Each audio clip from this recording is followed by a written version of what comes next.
wabarakatuh. A'udzubillahi minasyaitonirrajim. Bismillahirrahmanirrahim.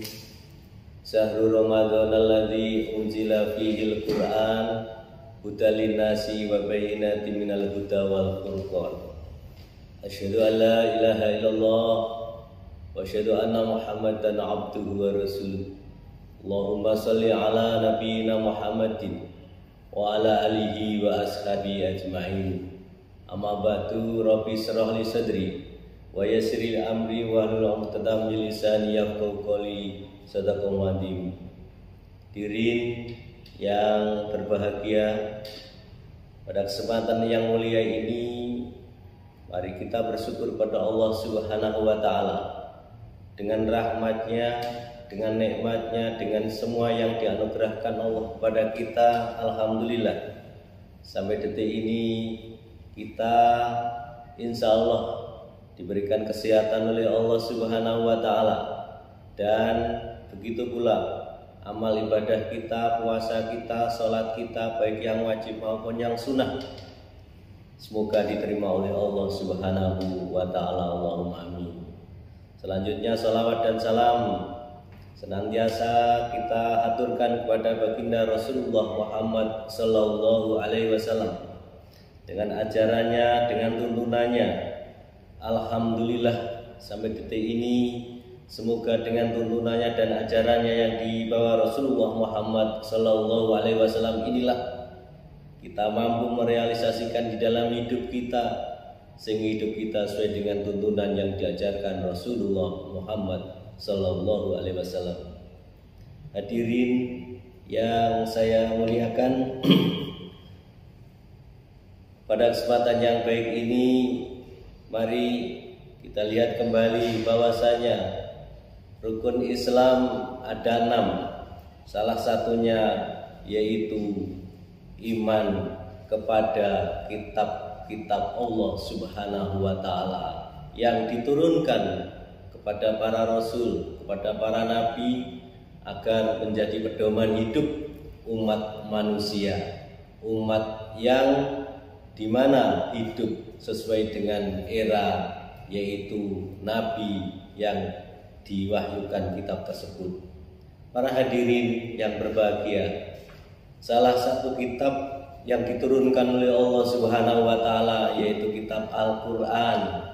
Kitab Al-Qur'an diturunkan bukan karena kehendak Rasulullah, tetapi hal itu memang sudah benar-benar Allah sendiri yang berkehendak untuk menurunkan kitab suci Al-Qur'an itu.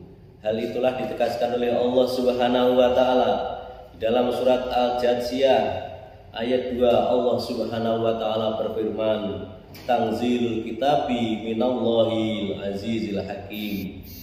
Kitab ini diturunkan minallah, dari Allah Subhanahu wa taala yang maha perkasa lagi maha bijaksana. Para hadirin yang dimuliakan oleh Allah Subhanahu wa taala, berbicara dengan firman Allah Subhanahu wa taala inilah Al-Qur'an diterima oleh Rasulullah Muhammad sallallahu alaihi wasallam dengan proses yang cukup panjang. Di dalam kisah para rasul, terutama Rasulullah Muhammad sallallahu alaihi wasallam, Al-Qur'an diterima Rasulullah kurang lebih adalah 23 tahun, atau ada yang menyebutkan yaitu 22 tahun 2 bulan dan 22 hari. Inilah baru berupa kitab suci yang sekarang ini kita lihat, yaitu Al-Qur'anul Karim. Ada 30 juz, ada 114 surat, dan kurang lebih ada 6.666 ayat. Tentunya surat-surat yang ada di dalam Al-Qur'an ini tidak semuanya turun di dalam satu tempat atau ada pada setempat, tidak, tetapi ada pada dan diturunkan di 2 tempat. Yang pertama yaitu diturunkan oleh Allah Subhanahu wa taala di Makkahul Mukarramah, dan yang kedua yaitu diturunkan oleh Allah Subhanahu wa taala di Madinatul Munawwarah yang dikenal adalah Madinah. Sedangkan surat-surat yang turun di Makkah dikenallah dengan surat Makkiyah. Sedangkan surat yang turun di Madinah dinamakan surat Madaniyah. Rasulullah hidup di Mekah kurang lebih adalah 13 tahun. Kemudian Rasulullah hidup di Madinah kurang lebih 10 tahun. Sehingga dua kota inilah sebagai tempat turunnya Al-Quran, sehingga surat-surat Al-Quran dikenal dengan surat Makkiyah dan surat Madaniyah. Para hadirin yang berbahagia, Allah juga mensucikan Al-Quran, menjaga Al-Quran agar tidak terceroboi dengan tangan-tangan manusia seperti yang telah terjadi pada era kitab-kitab yang dahulu kala yang diturunkan oleh Allah Subhanahu wa Ta'ala. Maka disinilah Allah berfirman dengan firman-Nya yang berbunyi, A'udzubillahi minasyaitonirrajim. Bismillahirrahmanirrahim. Inna nahnu nazzalna dzikra wa inna lahu lahafidun. Sesungguhnya kami Allah Subhanahu wa Ta'ala yang menurunkan Al-Quran, dan sesungguhnya Allah Subhanahu wa Ta'ala yang menjaga Al-Quran itu. Para hadirin yang berbahagia, Al-Quran sampai detik ini masih asli dan tidak pernah dirubah oleh tangan-tangan manusia. Bahkan disinilah Al-Quran merupakan kitab suci yang sampai detik ini, kitab suci yang masih asli itu dari Allah Subhanahu wa Ta'ala. Para hadirin yang berbahagia, bahkan Allah Subhanahu wa Ta'ala memberikan kebebasan kepada orang-orang yang tidak percaya kepada Al-Quran. Silahkan berkumpul, silahkan dia berargumentasi dan menyusun Al-Quran. Kalau engkau bisa, maka silahkanlah.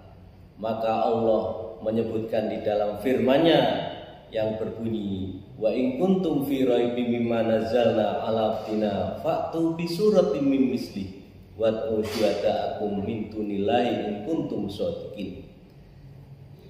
Yang artinya kurang lebih, dan sesungguhnya jika engkau ragu dengan apa yang kami turunkan yaitu Al-Quran kepada hambaku yaitu Nabi Muhammad sallallahu alaihi wasallam, fa'tu bi suratin, maka buatlah satu surat mimislihi yang serupa dengan Al-Quran.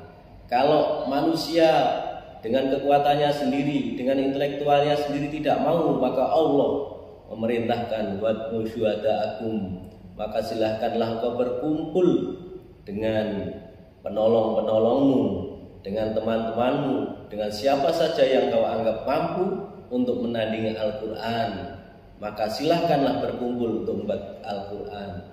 Tetapi janganlah min dunillah, selain Allah Subhanahu wa Ta'ala, in kuntum shadiqin, jika kamu adalah orang-orang yang benar. Firman Allah Subhanahu wa Ta'ala ini memberikan argumentasi dan pencerahan kepada kita bahwasanya sampai detik ini dengan firman Allah Subhanahu wa Ta'ala ini tidak ada seorang pun yang mampu menyusun serupa satu ayat pun dengan Al-Quranul Karim. Dengan kelebihan Al-Quran yang diturunkan kepada Rasulullah dan umatnya inilah merupakan salah satu kado, merupakan salah satu keistimewaan yang harus kita teladani, yang harus kita terima di dalam hidup ini sebagai pedoman hidup. Karena para hadirin rahimakumullah, la raiba fi hudalil muttaqin, Al-Quran itu tidak ada keraguan isi-isinya, apa yang terdapat di dalamnya akan terjadi. Kalau itu diterangkan akan terjadi, maka disinilah hanya bisa menjadi petunjuk bagi orang-orang yang bertakwa pada Allah Subhanahu wa Ta'ala. Al-Quran merupakan salah satu keistimewaan dan pemberian Allah Subhanahu wa Ta'ala ini. Kita sebagai umat yang berpegang pada Al-Quranul Karim, mari kita pegang dalam hidup ini Al-Quran sebagai pegangan hidup kita, jangan sampai ragu di dalam hidup kita. Kurang lebihnya mohon maaf. Assalamualaikum warahmatullahi wabarakatuh.